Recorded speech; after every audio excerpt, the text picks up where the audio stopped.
Apple के मालिक Steve job जब इनकी मृत्यु हो रही थी ना, तो मरने के टाइम इनके तकिए के नीचे एक ऐसे इंसान की फोटो थी जो कि भारत के ही रहने वाले थे, जिन्हें लोग कोई नॉर्मल इंसान नहीं बल्कि स्वयं बजरंगबली के अवतार के नाम से जानते थे। उनका नाम नीम करौली बाबा था। केवल स्टीव जॉब्स ही नहीं बल्कि फेसबुक कंपनी के मालिक मार्क जकरबर्ग, यहाँ तक कि बड़े बड़े बॉलीवुड सितारे, हॉलीवुड के सितारे इनके भक्त हुआ करते थे। हार्वर्ड यूनिवर्सिटी के एक बहुत बड़े मैथमेटिशियन बाबा के भक्तों की जो सबसे बड़ी लिस्ट है, उसमें सबसे ऊपर इनका नाम शुमार था। नीम करौली बाबा ये इतने ज्यादा चमत्कारी बाबा थे कि इन्होंने पानी को घी में बदल दिया था। एक रात एक साथ 1000 गोलियां इन्होंने खाई थी। उसके बाद भी वो 1000 गोलियां इनका कुछ भी नहीं बिगाड़ सकी थी। बाल भी बाका इनका नहीं कर पाई थी वो 1000 गोलियां। नीम करौली बाबा वो बाबा थे जिन्हें एक बार ट्रेन से उतार दिया गया था। तो जो वो ट्रेन थी जिस ट्रेन से बाबा को उतारा गया था, वो बीच घने जंगलों से आगे नहीं बढ़ पा रही थी। दोस्तों, आज मैं आप लोगों के सामने बाबा के जीवन की एक ऐसी सच्ची कहानी लेकर आया हूँ जिसको सुनने के बाद आप लोग बहुत ज्यादा हैरान हो जाएंगे। ये इतने ज्यादा चमत्कारी पुरुष थे कि आज देश विदेशों में बड़े बड़े पढ़े लिखे लोग जो कि साइंस से यानी कि जो विज्ञान से बहुत ज्यादा जुड़े हैं, वो भी इनके मुरीद हुआ करते थे, इनके भक्त हुआ करते थे। नीम करौली बाबा जो बचपन में जो इनका पैदाइशी नाम था, जब ये पैदा हुए थे तो इनका नाम था लक्ष्मी नारायण जी। इनका जन्म सन 1900 के आसपास उत्तर प्रदेश के अकबरपुर नाम के गांव में हुआ था। केवल 11 वर्ष की उम्र में ही इनका विवाह हो गया था, लेकिन विवाह के कुछ ही दिनों के बाद जो इनका मन है वो सांसारिक सुखों से उठता चला गया था। एक तरीके से देखा जाए तो वो इस जीवन को बहुत ही अच्छे तरीके से समझ चुके थे। उन्होंने अपना घर छोड़ दिया और घर छोड़कर बहुत दूर चले गए। इनके घर छोड़कर जाने के कुछ सालों बाद एक बुजुर्ग आदमी रहे होंगे, उनको ये कहीं पर देखे जो कि वो इनके जानकार थे। इन्होंने लक्ष्मी नारायण जी के पिताजी को बात बताई कि जो आपका बेटा है वो इन हालात में यहाँ पर रह रहा है। पिताजी को जब पता चला तो वो अपने पुत्र के मुंह से बच नहीं पाए और उन्होंने जल्दी से जल्दी अपने बेटे को अपने घर पर बुला लिया। वो लेकिन घर में वापस आने के बावजूद भी अपना जो मन नहीं लगा पा रहे थे इस दुनिया में। उसके बाद वो फिर से अपने घर को सब कुछ बताकर अपने घर को उन्होंने छोड़ दिया और इस बार उन्होंने एक ऐसा रास्ता अपनाया जिससे कि वो कभी लौटकर वापस नहीं आए। एक तरीके से देखा जाए तो उन्होंने इन सारे मोह को अब एक साथ ठुकरा दिया था। इन्होंने अपने जीवन में काफी सारे मंदिरों का निर्माण कराया। कैंची धाम का निर्माण कराया जो कि नैनीताल में है, और ये इतना ज्यादा चमत्कारी जगह है, इतनी ज्यादा चमत्कारी मंदिर है। बजरंगबली जी का ये जो मंदिर है, अब जब वहां पर जाएंगे तो आपको खुद वहां पर बाबा की शक्ति और बजरंगबली की शक्ति का एहसास होगा। जब स्टीव जॉब बेरोजगार थे, इनके पास कुछ नहीं था, इनको समझ में नहीं आ रहा था कि जीवन में करना क्या है, वो भारत आए, नीम करौली बाबा के कैंची धाम मंदिर में आए। सच बता रहा हूँ, जब वो यहाँ पर आए तो वो थोड़ा लेट हो चुके थे क्योंकि उस समय बाबा अपनी समाधि ले चुके थे केवल 1 साल पहले। लेकिन केवल वो धाम में आने के बाद, उस धाम के दर्शन करने के बाद जब स्टीव जॉब वापस अमेरिका लौटे तो मानो बड़े बड़े जो आइडियाज है वो उनको आने लगे। और फिर उसके बाद देखा जाए तो एप्पल कंपनी का निर्माण उन्होंने कर दिया। आज भी बहुत सारे लोग ये मानते हैं कि एप्पल कंपनी किसी और के बदौलत नहीं बल्कि नीम करौली बाबा के आशीर्वाद की वजह से चली है। और ये खुद स्टीव जॉब ने काफी सारे इंटरव्यूज में अपने आप ही खुद क्लियर किया है। दरअसल एक बार की बात है, जब नीम करौली बाबा थोड़े बड़े हो गए थे, अपने जीवन के शुरुआती दिनों को काट रहे थे, तो एक जगह से दूसरी जगह जाना था तो उसके लिए वो ट्रेन का उपयोग कर रहे थे। उस समय उनके पास ज्यादा पैसे नहीं हुआ करते थे तो वो ट्रेन की टिकट ले नहीं पाए और बिना टिकट के ट्रेन में चढ़ गए। ट्रेन चलती जा रही थी, टीसी आया, टीसी सबकी टिकट चेक करने लगा। चेक करते करते बाबा के पास पहुंचा, बाबा की टिकट देखा तो टिकट थी नहीं। वो इतना ज़्यादा गुस्से में आया कि उसने तुरंत ट्रेन की चेन खींची और बाबा को बीच घने जंगलों में नीचे उतार दिया। अब क्या था, ट्रेन वापस से चलनी थी, सभी लोगों को पता चल गया था। ये ब्रिटिश जमाने की बात है, ट्रेन में ज़्यादा लोग सवार भी नहीं थे, तो लोगों को पता चल गया था कि ये कोई आदमी है, उसको ट्रेन में उतार दिया गया है। टीसी बहुत गुस्से में आ गया है, इस वजह से ट्रेन को रोका गया है। अब थोड़ी देर बाद वापस ट्रेन चलने का टाइम आ जाएगा। तो जैसे ही टीसी उनको नीचे उतारने के बाद ट्रेन में वापस चढ़ा तो भाई ट्रेन चालू ही नहीं हुई। सभी लोग हैरान, सभी अफसर जो वगैरह थे, वो जितने भी पैसेंजर थे जिन्होंने देखा कि इस तरह से बाबा को उतार दिया गया, टीसी हैरान कि ये ट्रेन आगे क्यों नहीं बढ़ पा रही है, चल क्यों नहीं पा रही है। जितने भी ट्रेन के कर्मचारी थे उन लोगों को समझ में नहीं आ रहा था कि ट्रेन को हुआ क्या, ये चल क्यों नहीं पा रही है। काफी घंटे बीत गए, 3 से 4 घंटे वहीं पर बीत गए। बाबा किनारे में खड़े हुए ये सब कुछ देख रहे थे। उसके बाद ट्रेन में कोई सवार था, वो शायद बाबा को जानता था। उसने बोल दिया टीसी को जाके कि आपने एक बहुत बड़ी गलती की है, अगर आप चाहते हैं कि ये ट्रेन इस जगह से आगे बढ़े तो बाबा को मनाइए और वापस से ट्रेन में बैठा लीजिए, तभी ये ट्रेन आगे बढ़ पाएगी। आप लोग मेरी बात मान लीजिए, इसी में सबकी भलाई है, नहीं तो एक बड़ी दुर्घटना भी हो सकती है। उसके बाद क्या था, टीसी ने सोचा कि शायद ये पॉसिबल हो सकता है, उससे कोई गलती हो गई हो। टीसी जाता है, अफसर जाते हैं और बाबा से माफी मांगते हैं और बोलते हैं कि आप ट्रेन में वापस बैठ जाइए, वरना ये ट्रेन यहाँ से आगे नहीं बढ़ पाएगी। बाबा ने उन्हें कुछ भी नहीं कहा, बार बार वो लोग बाबा के सामने विनती कर रहे थे।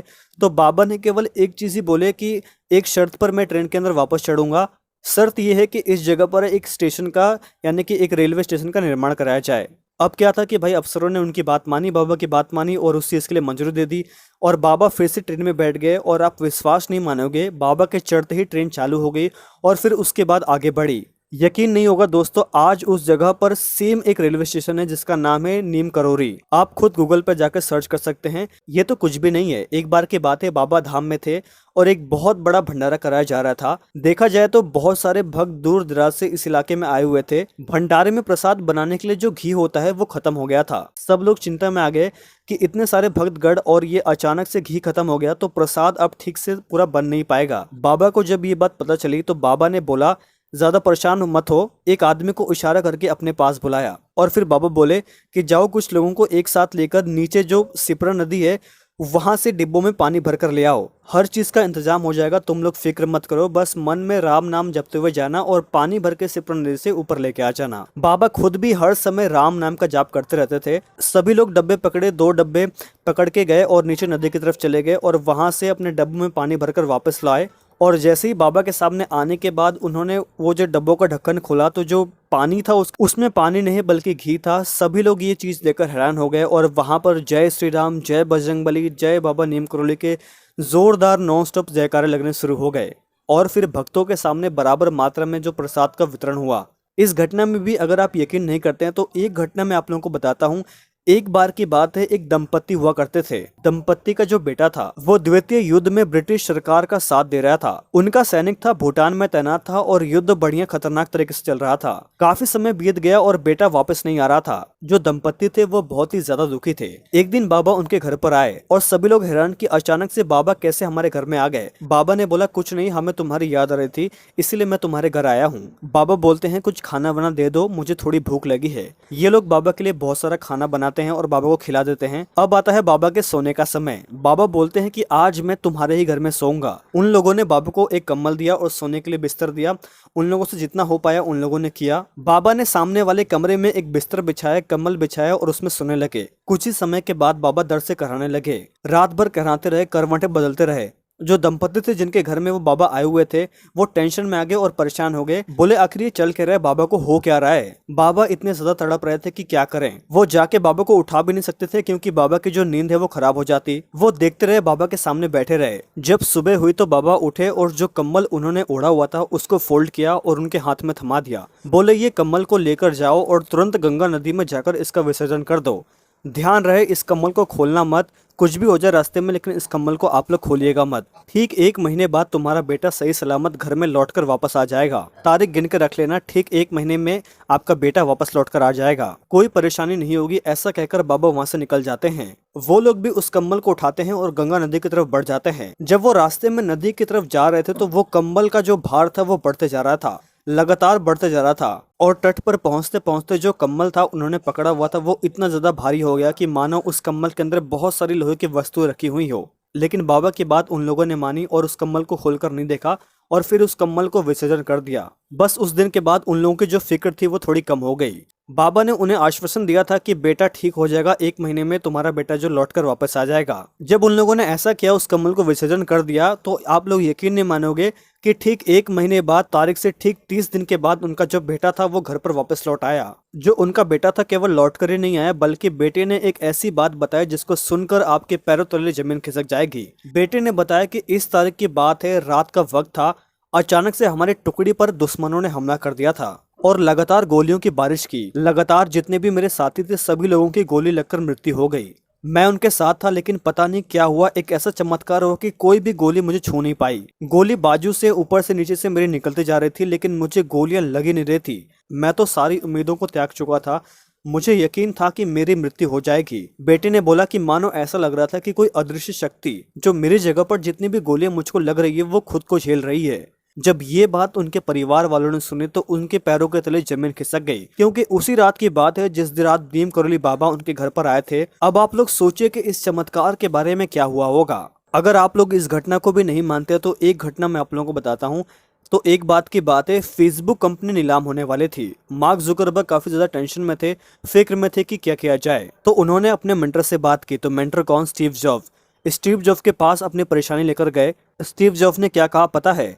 कि भारत में एक मंदिर है नैनीताल के इलाके में, जिसे कैंची धाम कहा जाता है। नीम करोली बाबा का ये धाम है, वहां पर जाओ, वहां पर जरूर आपको अपनी परेशानी का हल मिलेगा। सारी चिंताएं आपकी खत्म हो जाएगी। जो फेसबुक है देख लेना, उस मंदिर में जाने के बाद विश्वव्यापी बन जाएगा। मतलब कि पूरी दुनिया में जो फेसबुक को लोग जानेंगे और जो बिकने की उम्मीद है वो अब नहीं रहेगी। मार्क जुकरबर्ग ने अपने मेंटर की बात मानी और वो काफी 1000 किलोमीटर का ट्रैवल करके बाबा के धाम में गए। वहां पर लोगों को देखा, बाबा तो अभी तक समाधि ले चुके थे।